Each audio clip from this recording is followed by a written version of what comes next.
자, 본문을 다시 한번 읽었으면 좋겠습니다. 18편 1절부터 3절까지인데요. 앞에 표제어가 있습니다. 제 성경으로는 파란색 글씨로 되어 있는데 여러분들 성경에도 아마 있을 것입니다. 표제어부터 1절 그리고 3절까지 같이 한 목소리로 읽겠습니다. 여호와의 종 다윗의 시, 인도자를 따라 부르는 노래. 여호와께서 다윗을 그 모든 원수들의 손에서와 다윗의 손에서 건져주신 날에 다윗이 이 노래의 말로 여호와께 아뢰어 이르되 나의 힘이신 여호와여 내가 주를 사랑하나이다. 여호와는 나의 반석이시오 나의 요새시오 나를 건지시는 이시오 나의 하나님이시오 내가 피할 나의 바위시오 나의 방패시오 나의 구원의 뿌리시오 나의 산성이시로다.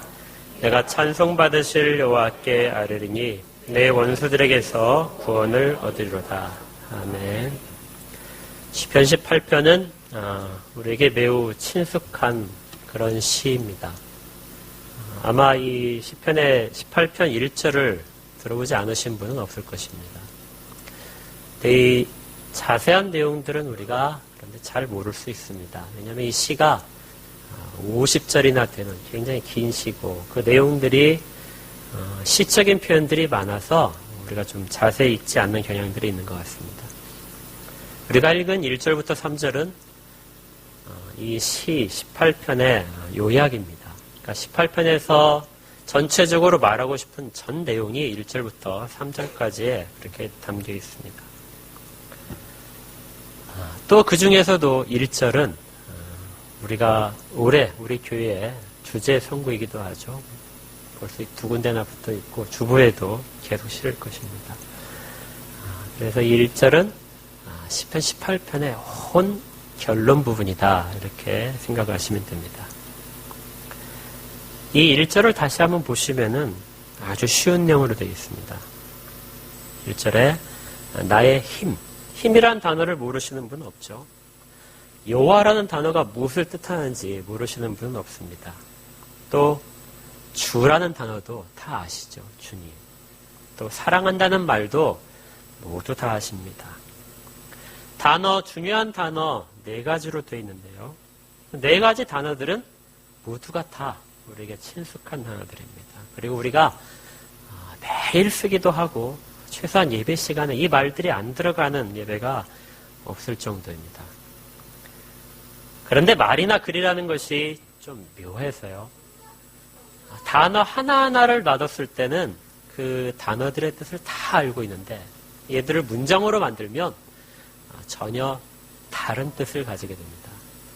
인문학적으로 이 부분을 전체는 부분의 합보다 크다 이렇게 얘기를 합니다. 각각의 하나하나를 다 더해놓으면 전체 합이 그 각각을 다 더한 것이 될 것 같은데 전체로서 보게 되면 이전에 없던 새로운 것들이 나타나는 것이죠. 그래서 우리가 잘 아는 단어들의 조합일 뿐인데도 불구하고 이 1절의 이 9절은 단어들이 가진 것보다 훨씬 더 깊은 뜻을 갖게 됩니다. 또 특별히 가끔은 이 앞뒤에 일어난 사건들을 연관시키게 되면 이건 색다른 의미로 우리에게 다가올 수 있습니다. 어제 찬양 집회가 있었죠. 찬양 축제. 이 중간중간에 찬양 사역자들이 곡에 대한 설명을 중간중간에 해줬습니다. 그래서 어떤 곡을 할 때는 조수미 씨가 아버지를 잃고 나서 이 곡을 불렀다든지 이렇게 함으로써 우리에게 조금 더 그 곡을 대하는 자세들을 다르게 설명을 해줬습니다. 설명을 듣고 나서 그 곡을 들으면 전혀 다른 의미들을 느낄 수 있습니다. 그래서 각각의 시에는 앞에 표제어가 붙어 있습니다. 표제어를 보시면 이 시는 어떤 감정으로 들어야 되는가, 어떤 배경 속에서 읽어야 되는가를 우리에게 알려주는 것이죠. 그래서 하나하나 단어의 조합으로 보시지 말고 이 시 전체를 한 편의 시로서 성경 전체 속에서 이 시를 기록하게 하신 하나님이 이걸 통해서 우리에게 무엇을 전하시고자 하는가, 그것들을 발견한 시간이 되기를 원합니다. 다윗이 이렇게 자기의 신앙을 고백을 했는데 우리도 같은 신앙을 고백하고 있을까? 같은 단어들을 쓰고 있는데 우리의 고백도 똑같은 다윗의 고백과 같은 고백을 하고 있는가? 오늘 본문을 살펴보면서 그 부분을 되짚어보고 다윗의 고백과 같은, 다윗이 하나님을 높인 것과 것처럼 우리도 높일 수 있기를 소원합니다. 이 18편은 성경에서 두 군데 나옵니다. 시편 18편에 기록되어 있고요. 사무엘하 22장 전체가 시편 18편과 동일하게 이루어져 있습니다. 그래서 이 18편이 언제 기록됐는가? 표절을 보니까 이렇게 되어 있죠. 여호와께서 다윗을 그 모든 원수들의 손에서와 사울의 손에서 건져주신 날에 노래했다. 이렇게 되어 있습니다. 이 시기가 다윗의 인생 가운데 다윗의 적들이 모두 다 없어진 시기가 언젠가 이렇게 살펴보게 되면 단 두 군데밖에 없습니다. 하나는 사울의 아들과의 전쟁이 끝났을 때, 사울이 죽고 나서 이스라엘 전체가 두 부분으로 나눠지게 되죠. 그래서 다윗을 따르는 사람들이 헤브론에서 모여서 왕국을 건설하고, 그 다음에 사울을 따르는 자들은, 사울의 아들인 이스보셋을 왕으로 삼아서 북쪽에 건설합니다. 그래서 두 군데 왕국이 나눠졌던 상황이 약 7년 반 정도 지속됩니다. 그리고 나서 다윗이 통일을 하게 되는데요. 이렇게 된 상황 속에서 다윗이 노래를 했다고 이렇게 볼 수 있습니다. 자기의 필생의 적인 사울이 죽은 다음에, 그리고 사울의 가문을 모두 다 누르고 이스라엘을 통일했던 때, 이때가 약 40세쯤 됩니다. 40세 때 이 찬송을 불렀다, 이렇게 볼 수 있고요. 또 하나는 사무엘하 22장이 다윗의 거의 마지막 시기입니다. 사무엘하 23장은 다윗이 늙었다는 표현으로 시작을 하죠. 그리고 그 전에 21장을 보게 되면 다윗의 모든 적들, 그리고 그뿐만이 아니라 다윗에게 반역을 했던 압살롬의 반역까지도 다 진압을 하고 모든 적들이 사라진 순간에 22장이 들어있습니다. 이렇게 보게 되면 다윗의 마지막 때의 지은 시가 아닌가 이렇게 추측할 수도 있습니다. 그런데 시기가 어떻든지 간에 이것은 내용적으로 다윗이 살아온 시기를, 자기의 살아온 인생을 회고하면서 지은 시입니다. 그리고 중간중간에 자기의 지나온 시절을 회고하면서 되돌아보고 그 일들을 자기가 말하고 나서 그 일들을 가지고 하나님과 대화를 합니다. 그래서 이 시는 하나님과의 대화 속에 다윗이 자기의 인생을 회고하면서 내게 하나님이 어떤 하나님이셨는가, 나를 어떻게 도우셨는가, 나를 지금 있게 하신 하나님은 어떤 분이신가를 노래하는 그런 내용으로 되어 있습니다. 다윗은 굉장히 위대한 인물이죠. 다윗이라는 이름을 들어보지 않으신 분들은 전혀 없을 겁니다. 우리가 신년 초에 보게 되면 시편을 굉장히 많이 사용하는데요. 시편을 사용할 때마다 등장하는 이름이 다윗입니다. 다윗은 아주 위대한 인물입니다. 성경에서, 특별히 구약 성경에서 이스라엘의 역사 속에서 가장 위대했던 인물 한 사람을 꼽으라면 누구나가 다 다윗을 꼽습니다.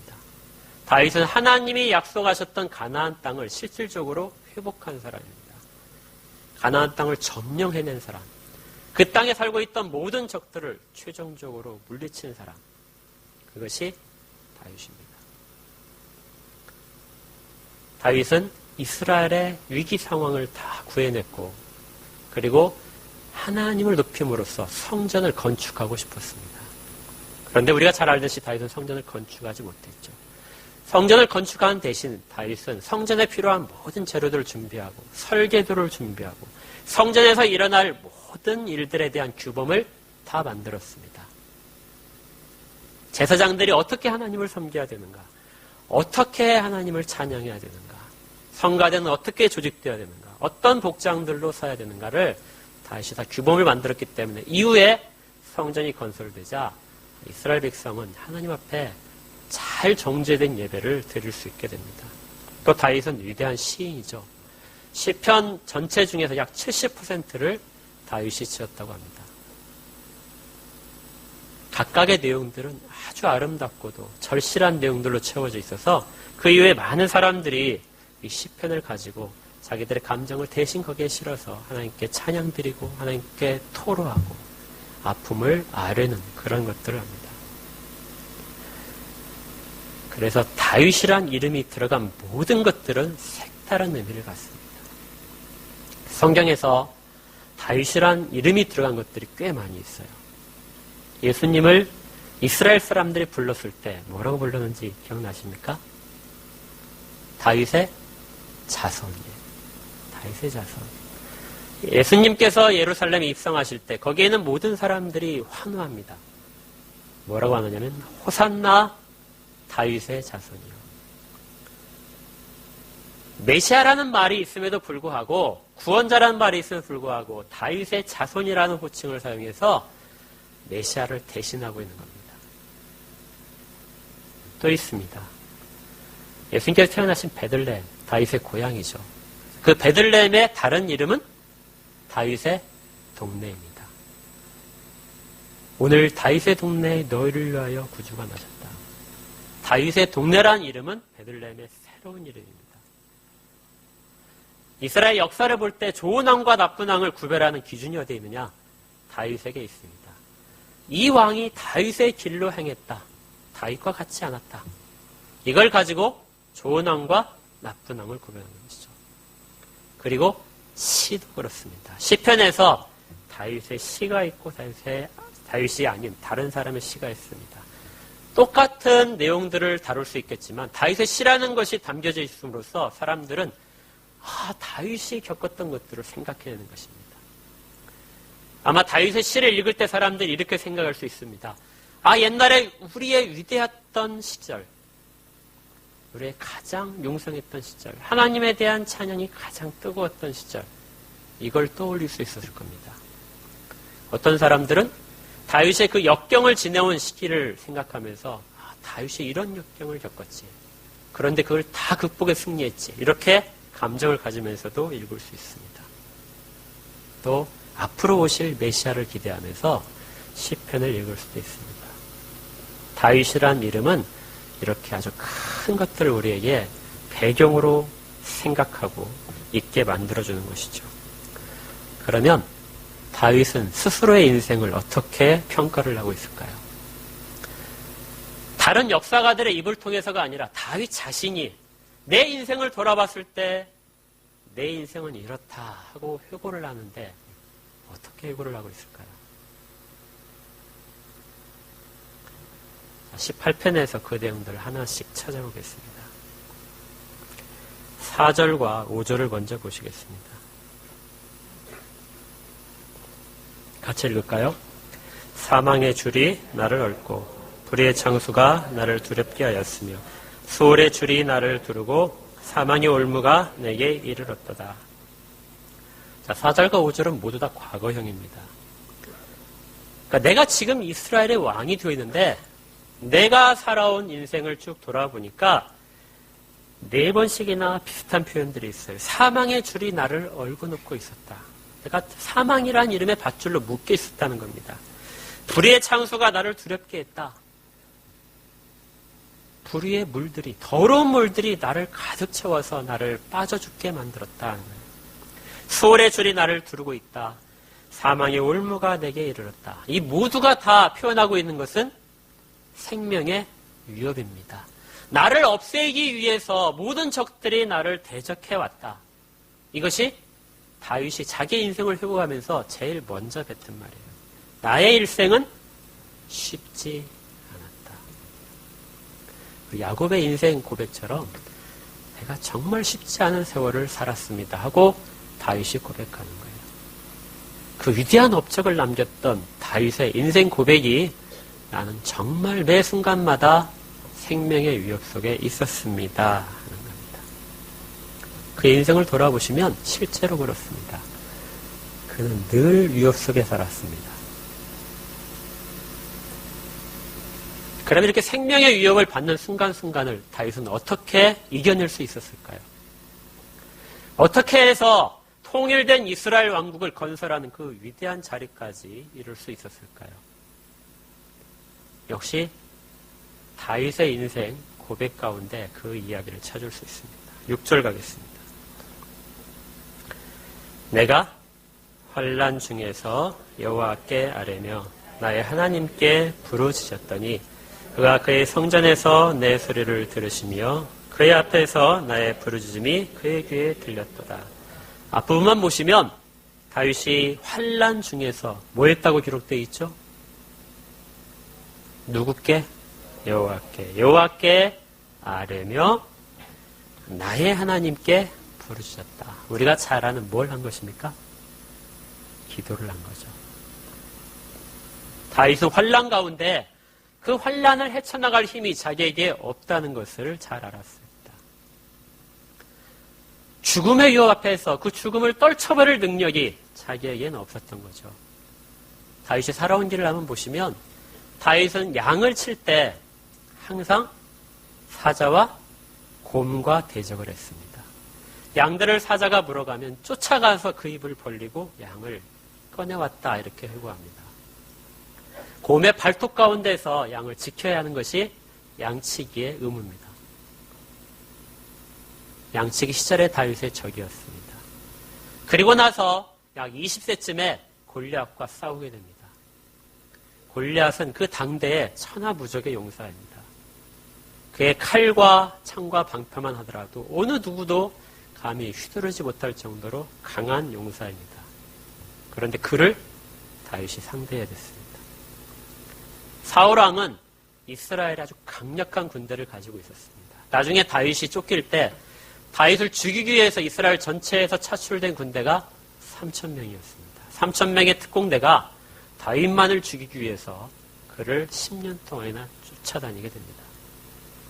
이런 모든 순간들은 죽음의 위협이고 다윗이 감당할 수 없는 이유였습니다. 그래서 다윗은 17절에서 그렇게 이야기합니다. 나를 강한 원수와 미워하는 자에서 건지셨으며 그들은 나보다 힘이 세기 때문이로다. 어느 누구도 다윗의 능력으로 감당할 수 없었다. 그래서 매 순간 죽음의 위협을 느꼈다. 그런데 그때 다윗은 뭐 했다고요? 기도했습니다. 내 능력의 범위를 벗어나는 위협들 속에서 다윗이 할 수 있었던 거예요. 다윗의 유일한 방법은 기도했다는 겁니다. 6절에 보니까 기도를 어떻게 했다고 되어 있어요? 여호와께 아뢰며 나의 하나님께 어떻게 했어요? 부르짖었습니다. 속으로 탄식했을 수 있습니다. 또 가끔은 너무나 힘들어서 말로 표현 못했을 수 있습니다. 그리고 어떤 때는 소리 높여서 하나님께 부르짖어서 구했을 수 있습니다. 다윗은 끊임없이 기도를 한 것이죠. 구하고 또 구했습니다. 다윗의 인생이 40세 때 이 시를 지었다 하더라도 그 20년 정도의 세월은 계속해서 구하는 시간이었습니다. 계속 구하고 계속 구하고. 적을 마주할 때마다 기도하고 적의 칼이 내 목에 들어왔을 때 부르짖어 기도하고 우리도 다윗처럼 매 순간순간마다 우리가 견디지 못할 정도의 그런 심각한 환난을 마주할 수 있습니다. 여러분들이 정말 헤쳐나가기 힘들다. 이걸 내가 어떻게 해결할까? 그런 문제를 만났을 때 무엇에 기대십니까? 나를 돕는 다른 손길들을 원하십니까? 가능하겠죠. 그렇지만 다윗이 했던 방법을 생각해 보십시오. 다윗은 어떤 걸 했다고요? 기도했습니다. 기도가 다윗을 이끌어갈 수 있었던 원동력이 됩니다. 다윗은 누구의 도움보다도 하나님의 도우심을 간절히 바랐던 거죠. 하나님은 놀랍게도 다윗의 모든 기도를 듣고 계셨습니다. 6절의 그 후반부에 보니까 이렇게 되어 있습니다. 그가 그의 성전에서 내 소리를 들으시며 그의 앞에서 나의 부르짖음이 그의 귀에 들렸도다. 아직 성전이 지어지기 전이라 여기서 성전이란 말은 하늘 보좌를 말합니다. 하나님께서 하늘에서 듣고 계셨다. 다윗이 속삭일 때도 듣고 계셨고 다윗이 부르짖을 때도 하나님이 듣고 계셨다. 부르짖을 때는 특별히 귀를 기울이면서 듣고 계셨다. 다윗의 한 번의 기도도 하나님이 땅에 떨어뜨리지 않으셨다는 겁니다. 모든 기도를 듣고 계셨다는 거예요. 우리가 기도할 때도 늘 이런 마음 갖기를 바랍니다. 내가 하나님 앞에 아를 때 하나님이 정말 안 들으시는 것 같다. 이런 느낌이 들 때가 있을 겁니다. 그렇지만 하나님은 모든 걸 듣고 계십니다. 어느 하나도 땅으로 다시 돌아가도록 하지 않으시고 모든 걸 듣고 계십니다. 특별히 귀를 기울여 듣고 계시고 우리의 작은 신음도 하나님께서 들어서 알고 계십니다. 이렇게 다윗의 기도를 들으신 하나님은 아주 특별한 반응을 하십니다. 7절부터 보시면 하나님은 다윗의 기도를 들으시고 진노를 하십니다. 다윗에 대한 진노가 아니라 다윗의 적들, 다윗이 기도로서 하나님 앞에 고발하는 모든 적들에 대해서 하나님이 진노하시는 것이죠. 하나님의 진노가 얼마나 강렬하면은 다윗이 묘사를 할 때 땅이 흔들린다고 합니다. 땅이 진동하고 산들의 터가, 산들의 뿌리가 요동칠 정도로 하나님이 진노하신다는 거예요. 하늘에서는 우박과 불이 떨어지고 바다가 하나님의 콧김에 말라버릴 정도의 진노를 하나님이 그렇게 하십니다. 온 세상에 하나님이 주신 온 피조물이 하나님의 진노 앞에 부들부들 떠는 현상이 다윗의 기도를 들으신 하나님의 모습이라는 거예요. 여러분들이 하나님 앞에 기도할 때, 여러분들이 힘들어서 여러분을 핍박하는 사람들 때문에 기도할 때 여러분 때문에 하나님이 그런 진노를 바라시는 겁니다. 이 모습들은 이스라엘 백성이 애굽에서 종살이할 때 출애굽을 위해서 모세가 이적을 일으킬 때 나타났던 모든 현상들을 나타내는 겁니다. 내 백성을 가두는 자야. 내가 이렇게 진노한다면서 초자연적인 기적을 일으키셨던 하나님. 다윗은 그런 하나님이 내 기도에 동일하게 반응하고 계신다는 걸 알았던 것이죠. 그런데 다윗의 일생을 자세히 살펴보시면 이런 초자연적인 기적으로 다윗이 위험을 벗어난 적은 없습니다. 다윗을 쫓아오던 3,000명의 군대를 하나님이 질병을 보내서 그들을 진멸시켰을까요? 골리앗을 하나님이 번개를 내리셔서 없애셨을까요? 이스라엘과 싸우는 블레셋을 하나님이 광풍을 불어서 다 날려버리셨을까요? 다윗의 모든 힘센 적들에 대해서 하나님은 초자연적으로 일하지 않으셨습니다. 그럼 어떻게 일하셨을까요? 어떻게 다윗은 승리를 거둘 수 있었을까요? 자, 기도의 응답이 다윗은 이렇게 묘사합니다. 18절로 가겠습니다. 같이 읽을까요? 그들이 나의 재앙의 날에 내가 이르렀으나 여호와께서 나의 의지가 되셨도다. 이 말은 하나님이 나를 편드셨다 하는 겁니다. 다윗이 기도하자 하나님이 진노하셨는데 그 진노를 초자연적인 기적으로 해결치 않으시고 아주 묘하게도 다윗의 마음에 작용시켰습니다.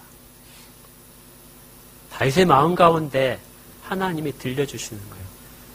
내가 너의 편이잖아. 내가 너의 편이야. 여호와가 나의 의지가 된 것입니다. 사람들은 알 수가 없죠. 다윗에게 하나님이 어떻게 사랑을 보이셨는가를 사람들은 깨달을 수 없습니다. 다윗은 그것들을 자기만이 알 수 있었습니다. 하나님이 나의 편이라는 것을 알게 되자 다윗의 반응이 바뀌게 됩니다. 이전까지 무서워서 쫓기던 적들에게서 이제 다윗이 오히려 그들을 향해서 달려가고 그들의 성벽들을 넘는 그러한 힘을 얻게 됩니다. 29절에 보시면 이렇게 되어 있습니다. 내가 주를 의뢰하고 적군을 향해 달리며 내 하나님을 의지하고 담을 뛰어넘습니다. 여호와가 나의 의지가 되니까 이제 다윗이 뭐라냐면 내가 이제 여호와를 다시 의지합니다. 나의 모든 것들을 주의 손에 맡기고 이전까지 나를 추격했던 모든 적들을 이제 다시 내가 돌이켜서 추적합니다. 앞에 힘이 센 골리앗이 있지만 다윗은 그 골리앗을 향해서 달려나갈 수 있는 것이죠. 왜 그렇습니까? 여호와가 나의 편이다. 다윗은 기도를 통해서 자기의 모든 환난 하나님께 아뢰었고 그 모든 기도지를 하나님이 다 들으셨으며 그것들을 다윗의 마음을 강하게 하심으로써 하나님이 개입하셨습니다. 다윗을 편들어 주심으로써 다윗은 위대한 승리를 거둘 수 있었습니다. 하나님이 다윗을 편들으셨다는 부분을 조금 더 보충하면은 41절에 있습니다. 40절부터 보겠습니다. 또 주께서 내 원수들에게 등을 내게로 향하게 하시고 나를 미워하는 자들을 내가 끊어버리게 하셨나이다. 그들이 부르짖으나 구원할 자가 없었고 여호와께 부르짖어도 그들에게 대답하지 아니하셨나이다. 그들도 여호와께 부르짖었습니다. 왜 우리에게 패배를 줍니까? 다윗이 얼마나 중요합니까? 그렇지만 그들에게는 응답하지 않으시고 다윗에게만 응답하셨어요. 하나님은 다윗의 철저한 편이셨습니다. 그것이 다 모은 것이 1절에 있는 것입니다. 1절에 나의 힘이신 여호와여, 이 말 속에 숨어 있습니다. 내가 모든 환난 가운데 있을 때 그 환난을 내가 극복할 능력이 없을 때 하나님이 나를 다 극복하게 하셨습니다. 힘이란, 나의 힘이란 말 속에 이것이 들어있는 것이죠. 그런데 여기서 오해하지 않아야 될 것이 아주 중요한 게 있습니다. 사람들은 힘이라는 이야기를 들으면, 능력이라는 이야기를 들으면 이렇게 생각하는 경향이 있습니다. 제가 이 앞에 있는 컵을 들인데요. 제 손이 작습니다. 제 손이 짧아서 잡을 수가 없어요. 그러면 누군가가 갖다 주기를 원합니다. 또 가끔은 다른 도구를 사용해서 이걸 잡아내고 싶습니다. 저 높은데 밤송이가 달려있는데 제 손이 닿지 않으면 막대기를 가져와서 털어내려고 합니다.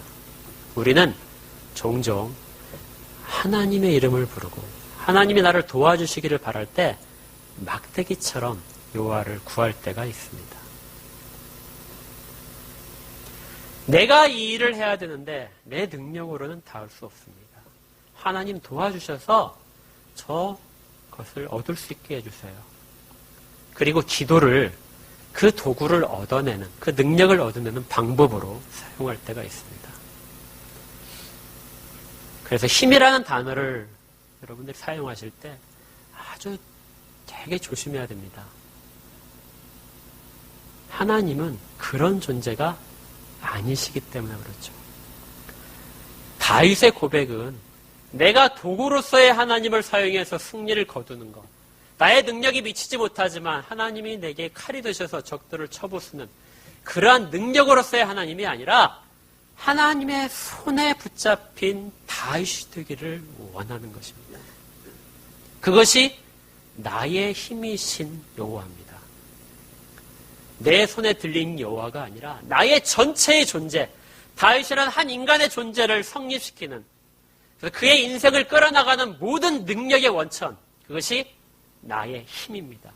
나의 원천은 하나님이십니다. 다윗은 이걸 힘을 통해서 고백하고 싶었던 것입니다. 우리 모두도 하나님을 하나님답게 하는 이런 일들에 사용되기를 바랍니다. 우리가 여호와를 휘두르지 말고 여호와가 우리를 사용하실 수 있도록, 그래서 하나님의 그 크심 속에 우리가 모두 다 잠길 수 있도록 우리 모두가 그런 신앙을 가지기를 소원합니다. 우리가 여기에서 또다시 살펴볼 수 있는 것 하나는 내가 주를 사랑합니다 하는 이 표현입니다. 시편 18편이 사무엘하 22장과 동일하다고 말씀드렸죠. 한번 찾아보겠습니다. 사무엘하 22장을 찾아보시면요. 제 성경으로 500페이지.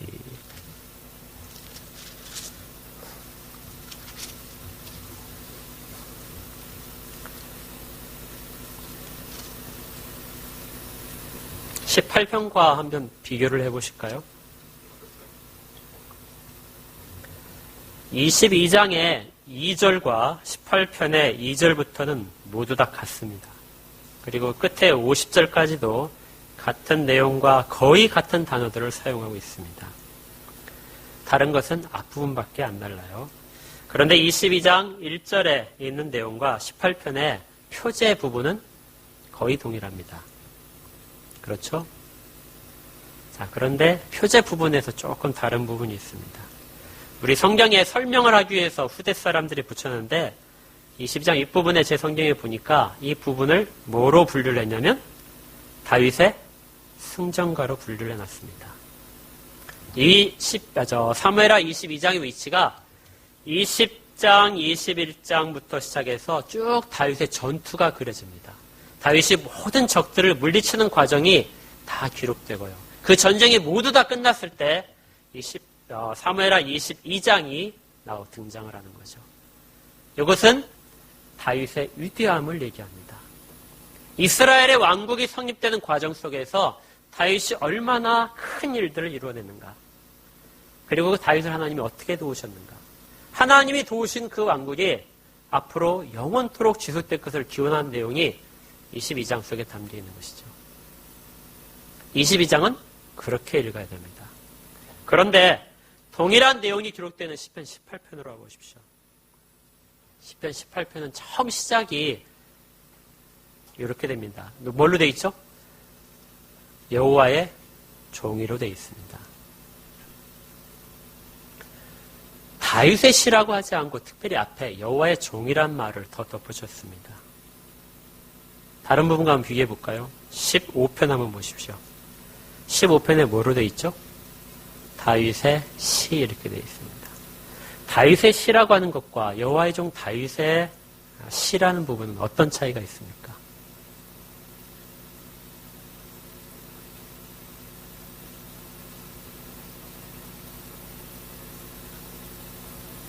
다윗의 시라는 이름 속에는 그 위대함을, 아까 처음에 제가 말씀드렸습니다. 위대함을 상징합니다. 다윗이라는 한 위대한 인물이 지은 시다. 그 사람들은 그 위대함을 생각하고 그리고 그 위대했던 시절을 떠올리는 것이죠. 그런데 그 앞에 18편은 여호와의 종이라는 단어를 더 붙입니다. 그런 위대한 인물이 다윗인데 다윗은 누구의 종이라고요? 여호와의 종이라는 겁니다. 그는 위대한 인물이긴 하지만 그 위대성을 감추고 그 앞에 여호와를 내세우는 겁니다. 이것이 다윗을 특징 짓는 시편 18편을 특징 짓는 단어입니다. 시편 18편은 다윗의 초점을 맞춰서 읽지 말아라 하는 거예요. 다윗이 모든 승리를 거둔 날 노래한 내용으로 되어 있지만 그 시편을 누구의 관점에서 보냐면 여호와의 종의 입장으로 보라는 겁니다. 하나님께서 그 일들을 가능하게 하셨다. 다윗의 일생이 이것을 보여주고 있습니다. 다윗의 위대한 일들을 한번 추적을 해서 다윗이 어떻게 하나님을 높이고 있는가를 살펴보도록 하겠습니다.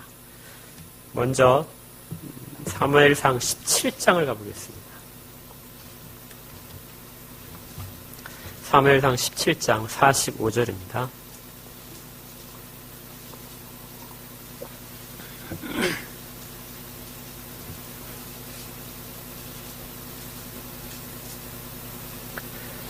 (45절부터) (47절까지를) 같이 읽겠습니다. 다윗이 블레셋 사람에게 이르되 너는 칼과 창과 단창으로 내게 나아오거니와 나는 만군의 여호와의 이름 곧 내가 모욕하는 이스라엘 군대의 하나님의 이름으로 내게 나아가노라. 오늘 여호와께서 너를 내 손에 넘기시리니 내가 너를 쳐서 내 목을 베고 블레셋 군대의 시체를 오늘 공중에 세워 땅의 들짐승에게 주어 온 땅으로 이스라엘의 하나님이 계신 줄을 알게 하겠고 또 여호와의 구원하심이 칼과 창에 있지 아니함을 이 무리에게 알게 하리라. 전쟁은 여호와께 속한 것인즉 그가 너희를 우리 손에 넘기시리라. 아멘. 성경은 다윗이 골리앗을 향해서 싸우러 나가는 장면을 다윗의 입을 통해서 이렇게 이야기합니다. 거기에 특별히 47절 보시면 여호와의 구원하심이 칼과 창에 있지 아니한다. 이 대목에서 사람들은 골리앗과 싸우는 다윗의 용맹함과 그의 믿음을 생각합니다. 그런데 이 범위 안에 다윗도 들어가고 다윗이 가진 무기도 들어갑니다. 전쟁은 칼과 창이 있지 않을 뿐만 아니라 다윗이 가진 물매도 있지 않고 다윗이라는 인물에도 있지 않다는 겁니다. 오직 누구에게 달려 있다고요? 여호와에 달려 있습니다. 이 전쟁은 여호와께서 싸우시는 것이다. 46절에 오늘 여호와께서 너를 나의 손에 넘기실 것이다. 다윗의 용맹함으로 거둔 승리가 아니라 하나님이 골리앗을 다윗의 손에 넘기셨기 때문에 다윗이 승리할 것이라 하는 것입니다. 다윗은 다윗의 입을 통해서 자기의 용맹보다 하나님을 높이면서 나아갔습니다. 다윗은 아주 특별한 하나님에 대한 생각을 갖고 있었습니다. 그의 걷는 모든 걸음걸이가 다 이 하나님을 생각하는 것입니다. 다윗이 사울에게 쫓길 때 2번이나 사울을 죽일 기회가 있었습니다. 모두 다 잘 아실 겁니다. 다시 한번 찾아볼까요? 24장으로 가시면 10절에 이렇게 되어 있습니다. 다윗이 쫓기다가 굴에 숨었는데 이 소식을 사울왕이 듣게 되고 그곳까지 찾아옵니다. 그런데 마침 용변이 마려워서 굴에 들어가는데 그 굴이 다윗과 그 부하들이 숨어있는 굴이었습니다. 사울이 용변을 보는 동안 다윗은 사울의 겉옷자락을 잘라냅니다. 아무것도 모르는 사울이 밖에 나가서 저 멀리 시내를 건너자 다윗이 굴에서 나와서 사울에게 외치는 장면입니다. 10절에 오늘 여호와께서 굴에서 왕을 내 손에 넘기신 것을 왕이 아셨을 것입니다. 어떤 사람이 나를 권하여 왕을 죽이라 하였으나 내가 왕을 아껴 말하기를 나는 내 손을 들어 내 주를 해치지 아니하리라. 그는 여호와의 기름 부음을 받은 자이기 때문이라 하였나이다. 잘 보십시오. 다윗이 망설였을 겁니다. 왜냐하면 다윗의 고백처럼 여호와께서 굴에서 왕을 다윗의 손에 어떻게 하셨다고요? 넘기셨습니다. 다윗을 그렇게 쫓아다니던 그 사울을 아무런 군대 없이 다윗 앞에 비무장 상태로 놓아준 것입니다. 하나님이 다윗 앞에 사울을 놓으시고 자 이제 어떻게 하겠느냐? 너의 원수가 내 앞에 있는데 너의 앞에 있는 이 원수를 네가 어떻게 처리할 것이냐? 다윗이 칼을 들어서 쳐도 하나님은 그 일들을 선한 쪽으로 만드실 것입니다. 왜냐하면 이스라엘 전체가 미친 사울왕 때문에 고통받고 있었거든요. 잘못된 제사를 드리는 사울왕, 하나님의 명령을 순종하지 않는 사울왕, 그래서 하나님이 떠나신 사울왕을 다윗은 한 번에 모든 문제들을 해결할 수 있었습니다. 옆에서 부하들은 눈치를 챘을 것입니다. 죽입시다. 죽여서 모든 것들, 이 시간을 다 끝냅시다. 하나님은 다윗의 반응을 보시기 위해서 사울을 그 자리에 놓으신 거죠. 근데 다윗의 선택은 뭡니까? 죽이지 않았습니다. 왜 모든 것들을 끝낼 수 있는 상황인데도 다윗은 선택하지 않았을까요? 그리고 왜 돌아가도록 허용했을까요? 그리고 나중에 말하기를 내가 사울왕의 겉옷 뺀 것조차도 내 마음에 거리낀다고 고백했을까요? 그것은 사울왕이 하나님으로부터 기름 부음 받았기 때문입니다. 다윗이 본 것은 자기의 원수로서의 사울이 아니라 하나님의 한때 기름 부었던 자, 하나님이 이스라엘의 왕으로 세웠던 자를 보고 있는 것입니다. 그는 어찌 되었던지 간에 하나님이 선택하신 자였습니다.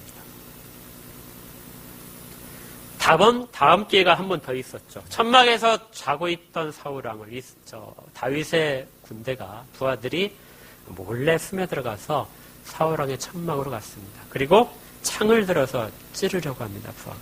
다윗이 이렇게 말립니다. 26장 9절에 다윗이 아비새에게 이르되 죽이지 말라. 누구든지 손을 들어 여호와의 기름 부음 받은 자를 치면 죄가 없겠느냐 하고 다윗이 또 이르되 여호와께서 살아 계심을 두고 맹세하노니 여호와께서 그를 치시리니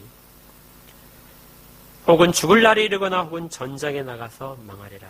내가 손을 들어 여호와의 기름 부음 받은 자를 치는 것을 여호와께서 금하시나니 너는 그의 머리 곁에 있는 창과 물병만 가지고 가자 하고. 자, 이때도 다윗은 선택하는 것입니다. 부하는 창을 들고 다윗의 손짓 한 번만, 눈짓 한 번만 주면 찍어서 땅에까지 꽂힐 정도로 찍을 수 있습니다. 그런데 다윗은 말리죠. 기름 부은 자를 칠 수 없다는 것입니다. 하나님이 그의 잘못된 부분은 하나님이 해결하실 것이다. 그가 병이 들어 죽든지 나이 들어 죽든지 전장에서 적과의 전투 속에서 죽든지 그 사울의 운명을 결정짓는 건 내가 아니다. 다윗은 하나님이 하신 일들이 자기의 모든 감정과 자기의 시간들보다 더 소중했습니다.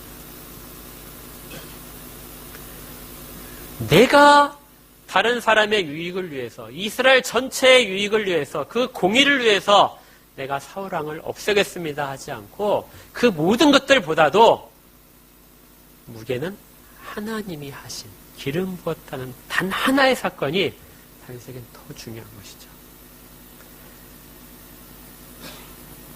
우리에겐 이런 모습들이 잘 찾아보기 어렵습니다. 우리는 우리의 유익을 위해서 하나님의 일들을 얼마든지 저버릴 수 있고요. 하나님이 하신 일들을 소홀히 할 수 있습니다. 그런데 다윗의 일생 전체에서 나타났던 것은 바로 이것입니다. 모든 순간에서 하나님이 드러나고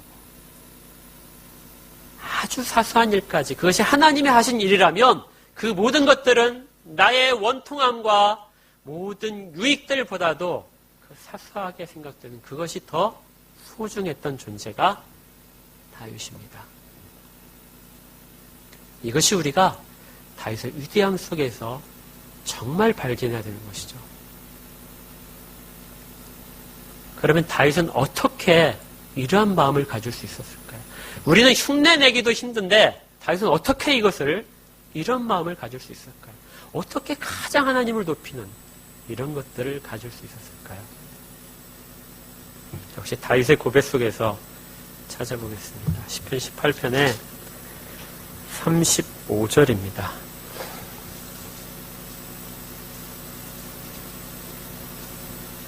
같이 읽겠습니다.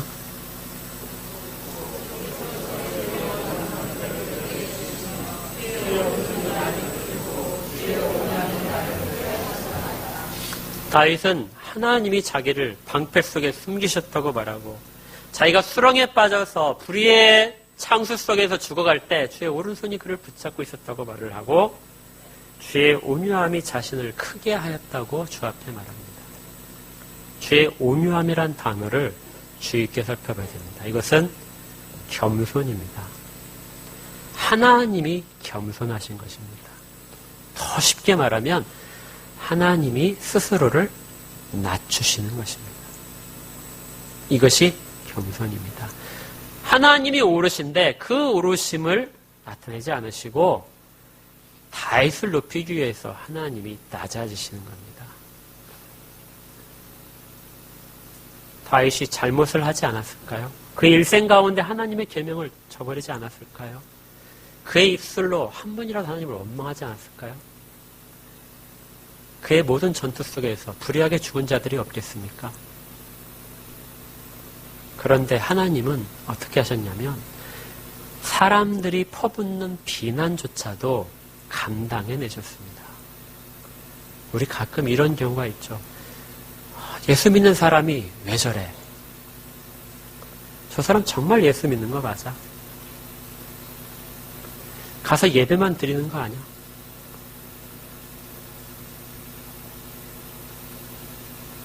우리가 그런 이야기를 들을 때 우리가 소홀히 하는 것 중에 하나는 예수의 이름이 모욕을 받는다는 것입니다. 우리가 기독교인이 됐을 때 하나님은 그 이름을 우리 가운데 두셨습니다. 예수라는 그 존귀한 이름을 우리 가운데 두셔서 우리가 그리스도인이라고 칭함을 받습니다. 매우 자랑스러운 이름인데 그 이름이 모욕당할 때 우리의 모욕이 아니라 그 이름을 주신 하나님의 모욕을 받으시는 겁니다. 왜 다윗의 저런 모습을 하나님 참아내십니까? 나중에 다윗이 범죄하게 되죠. 자기 부하의 아내를 취합니다. 그리고 부하를 죽이게 하는 거죠. 우리 이런 생각할 수 있어. 하나님 어떻게 저 인간을 살려두십니까? 정말 하나님이 공의롭다면 어떻게 일들을 감내내십니까? 왜 저 인간만 특별히 편애하십니까? 왜 하늘의 진노를 바라셔서 그를 멸하지 않으십니까? 그런데 하나님은 그렇게 하시는 겁니다.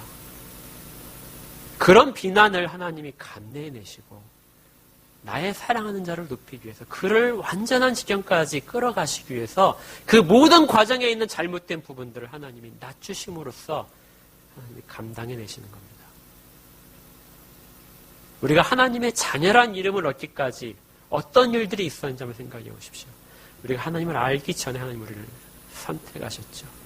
그리고 우리의 구원을 위해서 예수 그리스도가 이 땅에 오셔서 죽으셨습니다. 그리스도께서 낮아지심, 성자 하나님께서 낮아지심으로써 우리는 비로소 높아질 수 있었습니다. 구원의 한순간만 그렇게 하신 것이 아니라 지금 우리의 신앙생활에 갖는 모든 길 가운데서 하나님은 지금도 그렇게 하십니다. 우리의 신자로서의 모습, 하나님의 자녀로서의 그 위대함과 그 뛰어남을 보증해 주시기 위해서 하나님의 신실하심으로 우리의 한 걸음 한 걸음을 다 하나님이 낮추심으로써 보호하고 계시는 것입니다.